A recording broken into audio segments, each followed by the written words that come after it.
Your very eyes on the big stage. Motley Crue, Guns N' Roses, Motley Crue. You put the headbanging headliner in your mind. They're coming to a neighborhood near you. Check them out if you got the chance. Guns N' Roses on MTV in a minute. Yeah, buddy. Smash right here in the middle of the headbanging ball. And with us, one of the groups.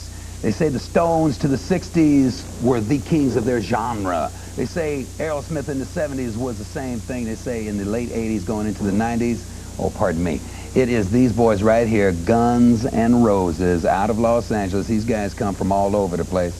Which, you guys are going back and forth on these cameras here. Right here we got Stevie. We got Duff right over here. We got my man Slash right over here. Izzy next to him. And W, Axl Rose, a period after W, if you would, please. Now, here's what the story is, fellas. They say you guys are cocky. They say you're insolent. They say, honestly speaking, you guys are a bunch of wackos. Wackos. Now, how you guys feel about that? That's the image you guys have got as far as the critics are concerned. We just don't take any garbage off anybody, that's all. Simple. And a lot of people think that's problems. Oh, really? Well, now, let me ask you this, man. A lot of people are saying that you guys are blowing away the headlining act, and a lot of bands don't want you guys on the tour with them. How'd this Motley Crue thing come along, this Motley Crue thing? Oh, we're going out with them in a few days, about a week. Well, actually, we're finding out that a lot of the bands, after they've had taken the time to like listen to the record and stuff, we're getting calls from a lot of major bands, you know, that really like the record. You know, but when they've already got an opening act set up, you know, you have to wait till there's an opening to go out there with them. I like what we're doing because the tours we're like doing a little bit with this band, a little bit with this band, rather than doing like a whole year with one act. Well, I read somewhere where you guys have a situation where you don't necessarily like certain acts. Let me throw out some names. Aerosmith, how you guys feel about that? No, it's not. I mean, it's not even getting to that point. I mean, it's like the question you ask about, you know, like the bands, like how do they feel? It's like with Crue, you know, they probably don't care. I mean, they just want to have a good time. We did with the Cult, that was a great one too, you know. As far as the other bands, we don't even pay attention to what's going on with them. Aerosmith's a great band. We've been trying to work out something with them for a while. It's just always conflicting schedules. Welcome to the Jungle is the first release off of this new album. We're going to take a look at this clip. What kind of jungle are we talking about here, fellas?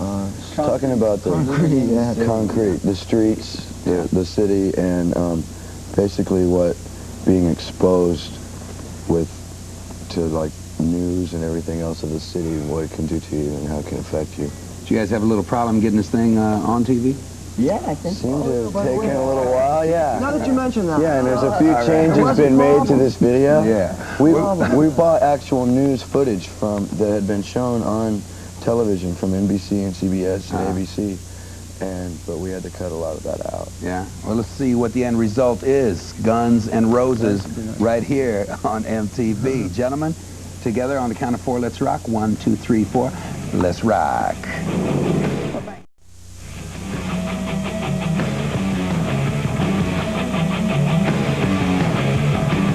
Head banging. MTV smash right here.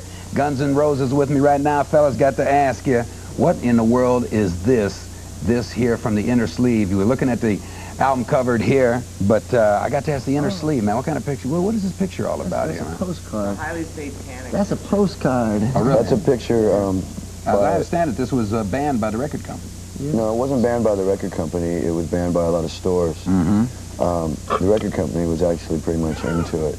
It was banned by Warner Brothers. They wouldn't produce the album cover that way. So we had to hire an independent artist to put the album cover together. It's a Robert Williams painting. Right. He does a lot of shows here in New York and in LA and all over the world. And it's more of an underground comics artist. That's that painting sold in 1978 for like $10,000. Oh, really? Yeah. No kidding. So now it's worth a lot more.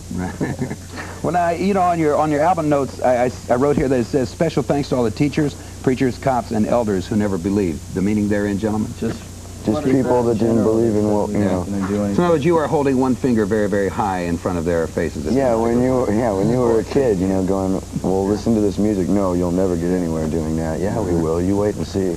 Well, I tell you what, you guys got a good reputation out there on the road, man. I know it was rough the first night out there at the Marquee in England, as I understand it, but you guys are kicking ass right now, huh? Oh, yeah. All the gigs have been... Well, you know, I also hear that... Went from the Marquee to the Odeon there. Yeah.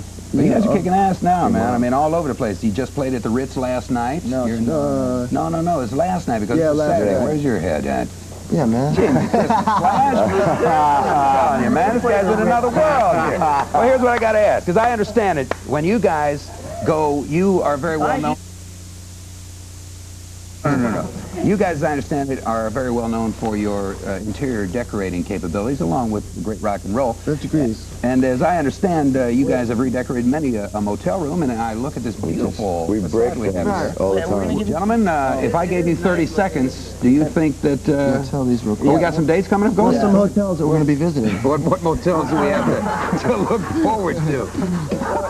It's our motel tour, see? Yes. Anyhow, we're playing October 23rd at the Ritz. Tomorrow night. 25th. The 25th at Poughkeepsie. October 20th. Oh, I see. I get it. Okay. October 26th in Providence. All right. October 27th in Boston, and October 29th in Lemoore in Brooklyn. Well, fellas, with this Tell that girl appetite for destruction. sunglasses I stole. No problem. If appetite for destruction is any indication, you guys are going to destroy a whole lot when it comes to rock and roll. Good luck to you. And I'm going to ask you guys now, I'm going to give you 30 seconds to redecorate this room. On your march, set, go. Ladies and gentlemen, what we have before us here is redecoration unlike any I've ever seen. Oh my God, ladies and gentlemen, you know, it's starting to look a little more like home. These boys have such a touch. They have such a beautiful artistry about them. Oh, I have never in my life ever seen anything done like this. Is a wrecking crew. Unbelievable.